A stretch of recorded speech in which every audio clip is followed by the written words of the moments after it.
Assalamualaikum and good afternoon to SR Dr. Ahmad Faiz, Abdul Rashid. Today we are from Group 4 are going to present about development process.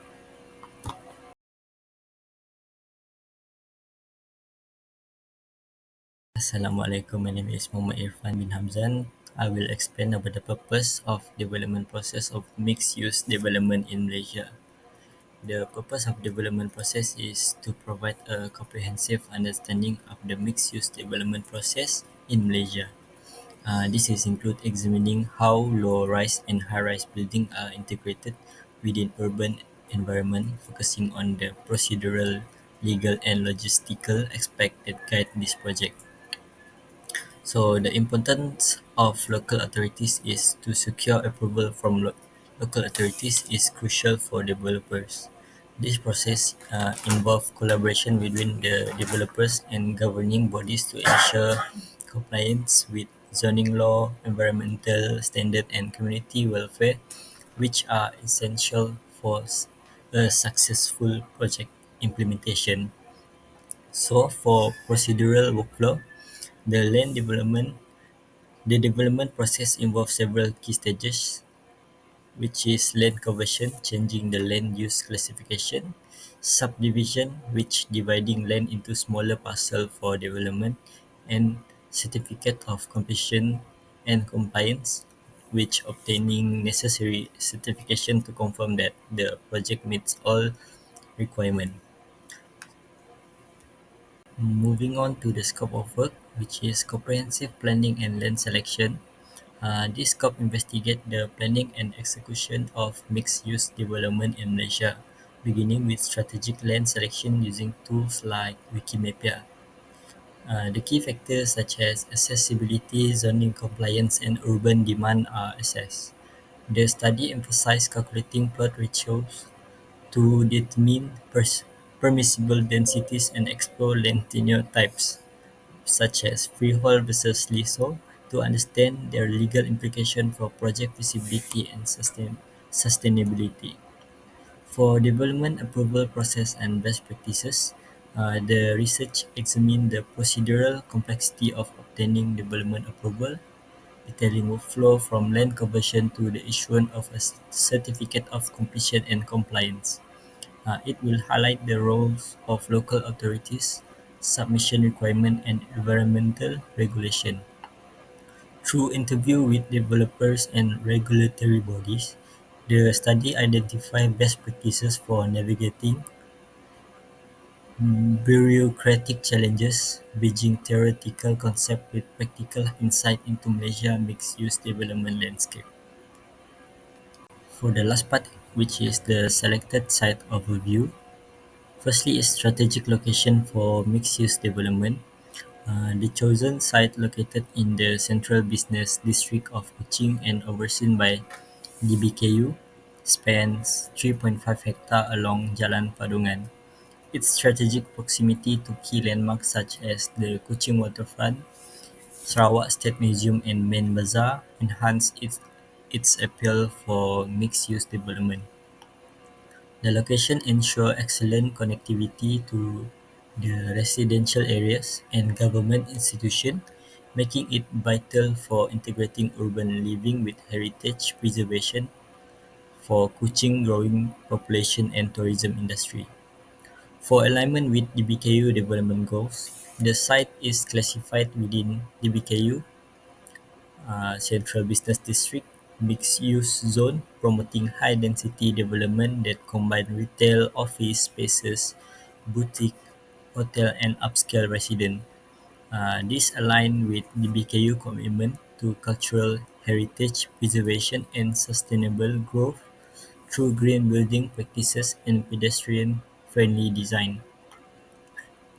The demographic mix of local professional expertise and tourists underscore the need for cohesive amenities, while the site inclusion in the BKU Smart City framework support Sarawak post-COVID development strategy 2030, which aiming for compact and sustainable urban growth. My name is Mohammad Zikry bin Baharrudin. I will explain about literature review. For the definition of mixed-use development, mixed-use development is an urban planning approach that combines various land uses within a single project environment. It typically it typically blends residential, commercial, recreational, and even industrial sector to create a cohesive, productive community. For the benefit, this development offers numerous advantages, including economic stimulation, efficient land use, environmental sustainability, and social cohesion. They promote a life, work, and play environment, fostering a sense of community and improving resident quality of life. Next is growth of mixed-use development in Malaysia. For the urbanization trends, Malaysia has experienced rapid urbanization, with the urban population projected to reach 78.72% in 2023. This growth is driven by factors such as migration, economic opportunities, and government initiatives like the Economic Transformation Program. Next is factor driving mixed-use development in Malaysia. For the first one is increasing land prices. Rising rising land prices in urban areas are driving developers to maximize land value through mixed-use projects, integrating multiple functions vertically to achieve efficient land use. For the second one is shifting lifestyles. Urban Malaysians increasingly prioritize convenience and accessibility. Mixed-use development caters to this demand by offering a life, work, and play environment with essential services and amenities within walking distance. The third one is government support. The Malaysian government has been supportive of mixed-use projects through initiatives like the National Urbanization Policy and the Malaysia Smart City Framework, prioritizing sustainable urban development and inclusive communities. For the last one is economic opportunities. Mixed-use development attract businesses, visitors, and residents, stimulating economic activity. For example, like KLCC and Bandar Iskandar demonstrate their potential to boost local economics and attract international attention. Notable mixed development in Malaysia: Kuala Lumpur City Centre (KLCC), a landmark development combining cultural attraction, office building, upscale apartments, a retail centre, and a park, embodying the concept of self-contained urban environment. Moreover, Bukit Bintang City Centre (BBCC), a mixed-use complex in the heart of Kuala Lumpur featuring residential tower, office, shop, a hotel, and entertainment venues, aiming to create a vibrant urban living hub.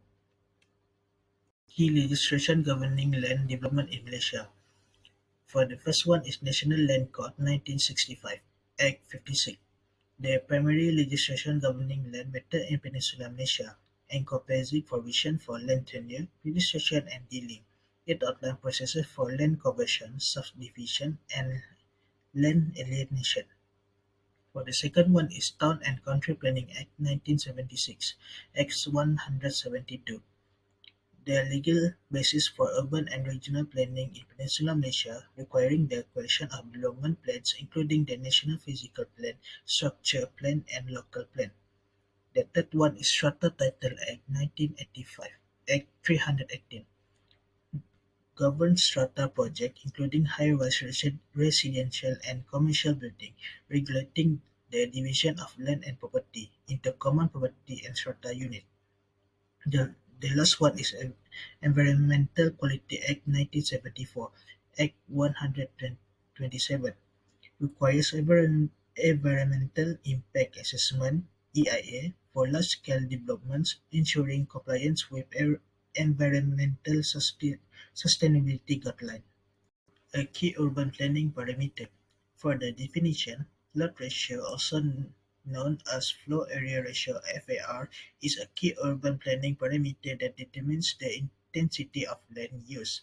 It describes the total amount of usable floor space in a building compared to the size of the lot. Next is regulation in Malaysia. Plot ratio Plot ratio control is mainly regulated at the local authority level based on guidelines set by the State Planning Committee (SPC) and the Federal Department of Town and Country Planning (Plan Malaysia). For the third one is Kuala Lumpur City Hall (DBKL) guidelines. Blood pressure regulation in Kuala Lumpur are guided by the Kuala Lumpur City Plan (KLCP) 2020 and 2040 and DBKL Development Control Guidelines. For the other states, each state government and local authority has its own blood pressure guidelines, typically outlined in their local plans and structure plans.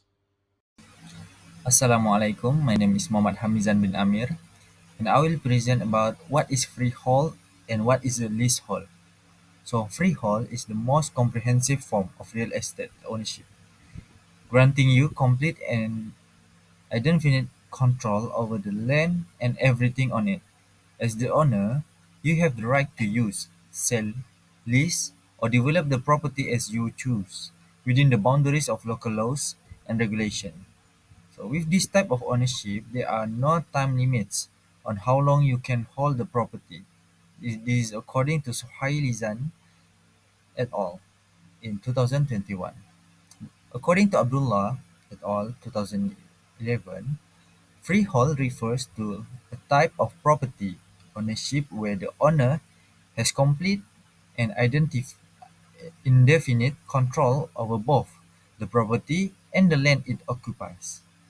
This means that the owner can use, modify, sell or lease the property without any time limitation. So the ownership is perpetual, meaning it does not expire, and the owner has full rights to the property. Freehold is a type of property ownership, so where the owner has complete control over both the property and the land it is built on. So this form of ownership is permanent, with no time limitation or expiration. So the owner holds the title indefinitely, allowing full rights to use, modify, or sell the property as they see fit, or as long as they comply with local laws and regulation, according to Zainuddin et al.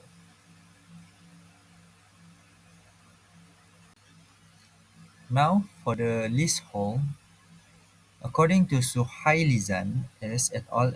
In 2021 and Abdullah A. et al. 2011, what I can conclude is leasehold is a type of property ownership where an individual, known as the leaseholder, has the right to use and occupy a property for a specified period under a lease agreement with the freeholder or landowner.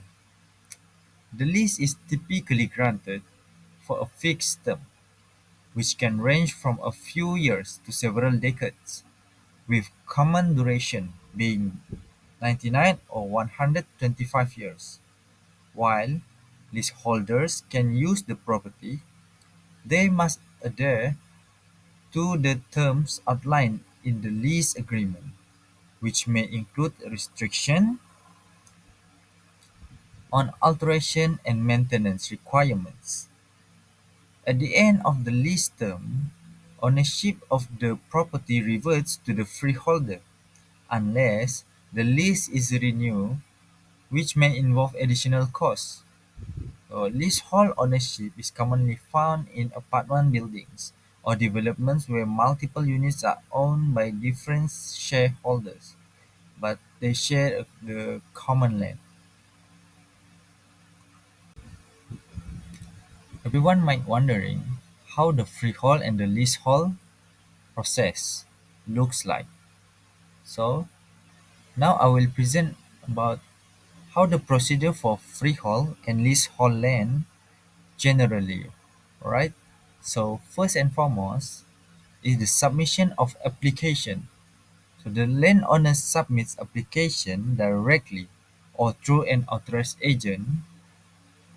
Then second, obtaining the planning permission.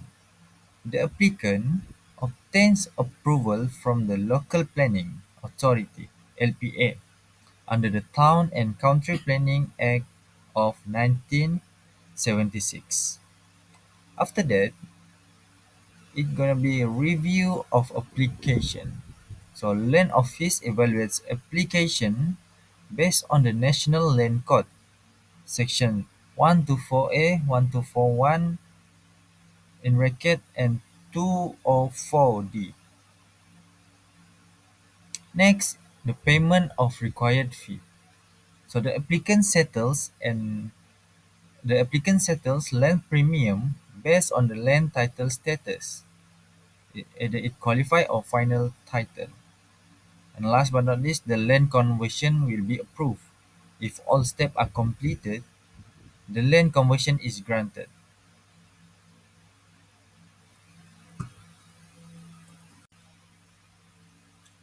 Now, this is how the conversion process look like in general. First is the application submission, then assessment. After that, it's gonna be approval and issuance. So the land conversions refer to the process of changing the designated use of a piece of land. For example, agricultural land can be converted into residential, commercial, or industrial use, depending on the landowner's intention and the local planning policies. So the application for land conversion must adhere to specific provisions within the NLC (National Land Code), which vary based on the type of the land title the property holds. If the land has a qualified title, the requirements for conversion may differ from those for land under a final title. These distinctions are important as the land title status determines the flexibility and procedures that must be followed for conversion to be approved. As part of the process, the landowner must ensure compliance with relevant sections of the National Land Code that govern the permitted uses of land and the conditions under which conversion are allowed, according to Abdullah et al. In 2011. And last from me is the how the subdivision process looks like. First is going through the planning permission, and then it go through the compliance with development plans. Last but not least, the issuance of titles. So what is subdivision? The subdivision process, which involves dividing a larger parcel of land into smaller, more manageable lots, can sometimes be carried out in conjunction with the land conversion. So this is possible under certain provision of National Land Code, such as Section 124A, which allow for the creation of multiple lots from a single parcel of land. This provision is particularly useful when a landowner wishes to develop a piece of property by creating smaller plots for sale or development.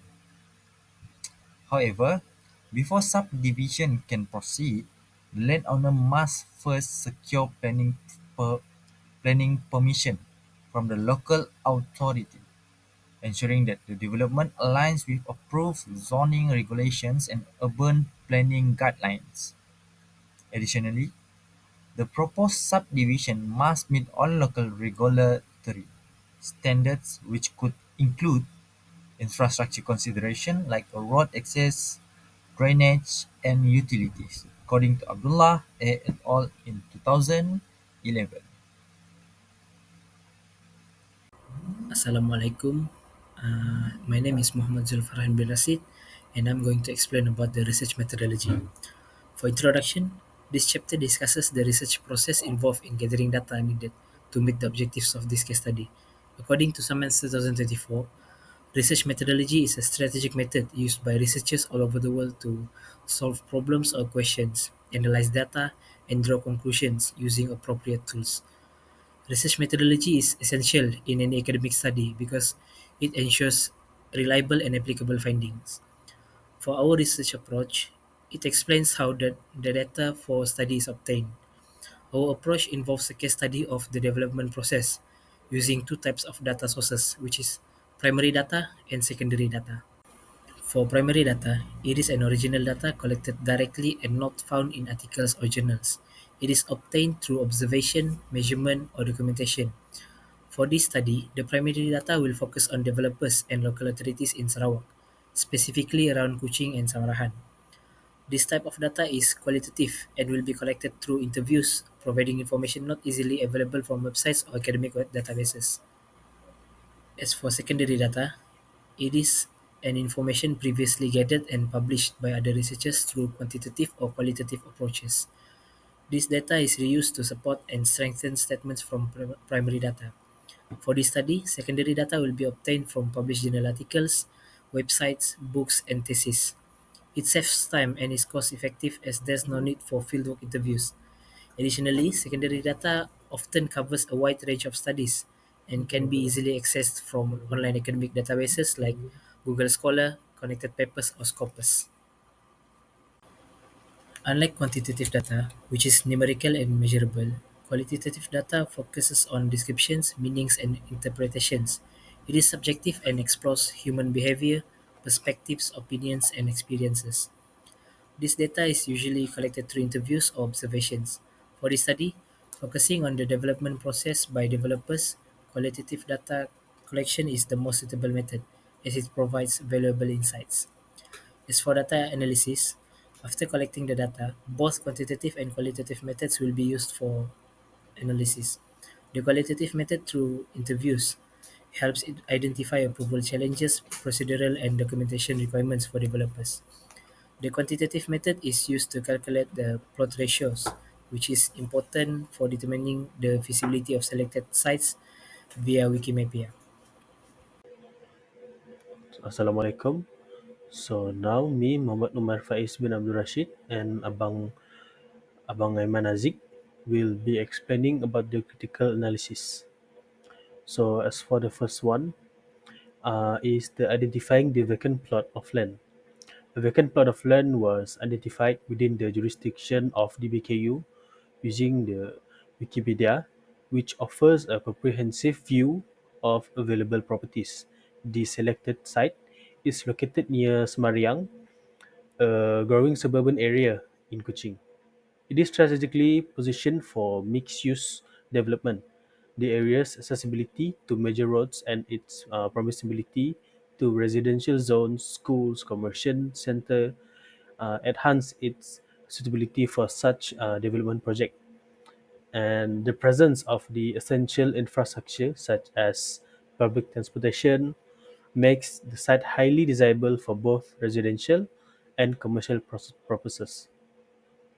As for the proposed development, the proposed mixed-use development aims to create a vibrant and sustainable living environment that blends residential, commercial, recreational, and community service facilities. The development will consist of several components, each carefully planned to meet the growing demands of the area.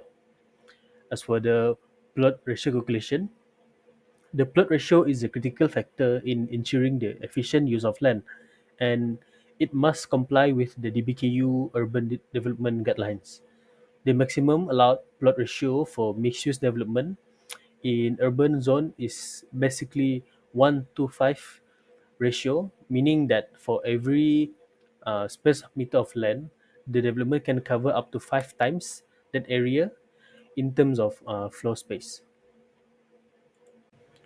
So next up is the development requirements and procedure. So the land under the consideration may be freehold or leasehold, which will affect the development process. As we know, freehold it has no time limit on ownership, and for leasehold it is up to 99 years or even 999 years. So the developer must consider the tenure period, and any extension may be required once the lease period comes near. So the general requirements of the BQ will be the development order, which is a DO, land conversion and subdivision, and compliance with the building codes.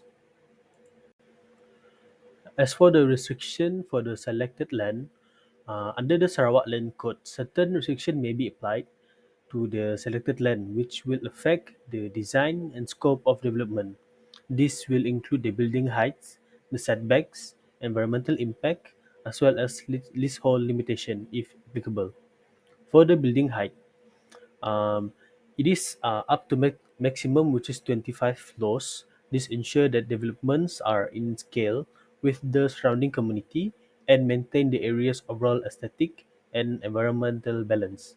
For the setbacks, the development must observe minimum setbacks of 10 meters from major roads and neighboring properties. This regulation ensures adequate space between buildings for safety, privacy, and environmental consideration. For the environmental impact, any development on the land must take into account the potential impact on nearby water bodies and green spaces. The project must adhere to environmental protection measures to preserve the surrounding ecosystem. As for the leasehold limitation, if the land is leasehold, the development must align with the remaining lease tenure. The developer may need to submit for lease renewal depending on the length of lease and the time frame for completing the project. For the stakeholder consultation, this will include the interviews with developers, which all the feedbacks from developers indicated the importance of the smooth and efficient approval process, especially comes to obtaining the development order (DO) by the DBKU. Next is consultation with DBKU, and during the consultation with the DBKU, the need for strict compliance with the Sarawak Land Code will be emphasized. The BKU stressed the importance of adhering to environmental standards, particularly with regards to water conservation and green space preservation. Their input has been crucial in shaping the proposed development to meet regulatory requirements and community expectation. As for the evaluation of the proposed development, there are three key factors, which are compliance with the urban planning policies, strength of development, as well as challenges and the disadvantages. So the proposed mixed-use development meets the relevant urban planning policies in respect to the BKU zoning requirements. Its proximity to major roads and residential zoning, along with community facilities within the strategic location, makes this an ideal location for the proposal. One of the major strengths in respect to this development is the strategic location, whereby accessibility to key infrastructural facilities is warranted, thus putting it into viability for both residential and commercial users.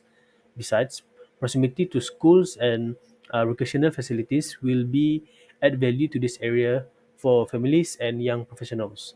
Other strong points include uh, the fact that the development falls within the maximum plot ratio of 1 to 5 ratio by the BKU, and therefore has the building a total buildable area of 98,000 meters square. This to ensure the efficiency in land use with no streets on the said infrastructure. We will moving on to the suitability of plat ratio. The plat ratio calculation confirms that the development is viable within the regulatory framework of the BKU. Besides, the functionality of density are well apportioned in the project with a good apportionment of the area for residential, commercial, and recreational purposes. About 60% of the buildable area is allocated to residential use for the growing demand in the urban housing, retail complex, and community services enhance the capability of the project to serve its residents and further increase the economy viability of the project. For the analysis of development processes and requirements, the developer in the concept of the BKU involves from the land conversion stage up to securing the development order, which is a DO. All of these have time of the day, demands and cost opportunity that will need to be discussed during project approval. For the benefits, the involvement of stakeholder, which is the developer, consultant, and environmental authorities, it enables thorough assessment of environmental and infrastructure concerns. As for the challenges, lengthy and cumbersome processes, especially for land conversion and DO approval, can take several of months or even longer. Next is high initial cost for land conversion. EIA, Environmental Impact Assessment, and DDO application can burden developers with limited budget. Next up is recommendation for improvement. So there are four key factors consists in the recommendation, which are simplify approval processes, traffic management plan, environmental sustainability, and stakeholder engagement. For the simplifying approval processes, it would be further improved if the application process and the feedback on its approval had a centralized and digitized system of applications put forward. This will enable effectiveness, increase transparency, as well as reduce time usage in processing. For the traffic management plan, uh, can develop a plan in collaboration with the DBKU to improve road condition and public transport accessibility during the congestion time. For the environmental sustainability, sustainability should be one of the focus point, and incorporation of building green building technologies can be used to reduce environmental impact. Energy efficient system like water harvesting, solar panels would be a very encourage eco-friendly development. Last one is stakeholder engagement. There should be a regular consultation with the BKU officials, residents, and environmental groups regarding their concerns, and to get the feedbacks so that the community will support such development. This will be a proactive approach wherein collaboration and public trust will be earned. So I am Abang Haziq. I will presenting on section 4.5, which focuses on the development processes in charts and schedules. Specifically, I will cover the structural sequence of approval required for mixed-use project within the BKU's jurisdictions. This process follows the Sarawak Land Code and the BKU's regulations to ensure proper planning and developments. So first, let's look at the overview of the development process. Any development within the BKU jurisdictions follows a structured approval sequence. This ensures that the projects comply with legal, environmental, and planning requirements. Key aspects includes obtaining lands approval, securing planning and building permits, and meeting environmental and safety standards. Each stage has a specific timelines and set of requirements that developers must follow before moving forwards. So this is the development timeline for. So submission requirements for the development process, which it have to for the submission requirements, lands conversions and subdivision applications, development order applications, building plans approvals, and certificates of completions and compliance. So this is the development timeline. So at the first stage is land identification, where the site selection and feasibility study be conducted. So it takes estimately around 1 until 2 months, and the second stage is preliminary discussion with the DBKU, and they will consult on zoning and development feasibility. That's only takes estimately 1 month, and the third stage is land conversions and subdivisions. So it is for applications and approval for land use change and subdivisions. That takes estimately 3 until 6 months, and the fourth stage is development order (DO) applications. So it is for submissions of plans and technical reports to the DBKU review. So it takes 3 until 4 months. So the stage is building plan approval. So that maybe takes that estimately takes 2 until 3 months, and the second last stage is construction phase, where the project executions with periodic inspections. That takes maybe around 12 months until 24 months. And the last stage is CCC, which is Certificate of Completions and Compliance, where the final inspections and certifications um, will take place. And it only takes estimately around 1 until 2 months. So for the fees and charges at the land conversion stage, estimately around 10,000 ringgit until 30,000 ringgit based on the land size and zonings.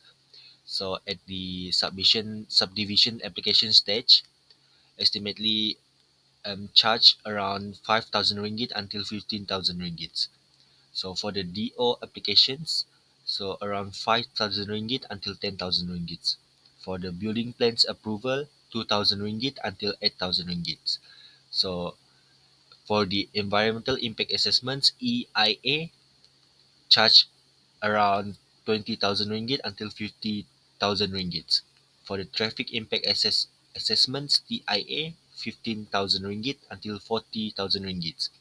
So for the CCC certificates of completions and compliance, they charge around 5,000 ringgit until 10,000 ringgit. So other requirements is technical reports, which is EIA, environmental impact assessments, and it is required to ensure the project does not adversely affect the surrounding environments, and the traffic impact assessments, which is necessary for assessing the impact of increased populations and commercial activity on traffic flow. So second is stakeholder engagements, which is meeting with local communities and government agencies to address concerns and gather feedbacks. So third is the utility provisions, which is collaboration with service providers for water, electricity, and telecommunications infrastructure. So last is compliance with DBKU regulations. Its adherence to DBKU zonings and land use policies, and including setback requirements, building height, and plot ratio limits. So procedures for land conversion and subdivision. So the purpose is to change of lands used to mixed use developments under the Sarawak land codes. So the approval process is required to multi-tier application through lands and survey department Sarawak and DBKU. So the goals is aligned with zoning regulations and urban plannings for optimized lands for economics and community developments. So it's also to support sustainable urban growth and while meeting government policies and public needs. So 4.8 applications for certificate of completions and compliance. So the overview is official documents issued by a qualified architects and engineer. It is to confirm compliance with approved plan safety standards and the BKU regulations. So it's also replaced the former certificates of fitness for occupation CFO. So the importance of CCC is legal compliance required for legal occupancy, and it is to avoid fines or restrictions. So next is occupancy permits. It is ensured to ensure structural safety for residentials and commercial use. So next is stakeholder confidence. It is to boost the investor to trust and financial viability. So this is the steps for obtaining the CCC. So first is completions of constructions. So this is to ensure construction complies with approved plans and is fully completed. Then the authority, the party that involved in these steps is developer and main contractor. The time frame for this is project project dependent. So the second step is final inspections. This is to perform the inspections for structural, electrical, plumbing, and safety compliance. So the party involved is architect, engineers, and DBKU officers. It takes estimated 2 until 4 weeks. So the third step is preparation of CCC forms, which is for architects or engineer prepares Form F and Form G certifying compliance, which is the party involved is architect and engineers, which is the estimate time frame is 1 until 2 weeks. So for the submissions of CCC applications, so it is for is to submit the completed CCC applications to DBKU for final verifications. So party involved is architect and DBKU. Around one. So the last is issuance of CCC. So DBKU verifies and endorse the CCC for project completions and occupancy. So only the BKU involved in this.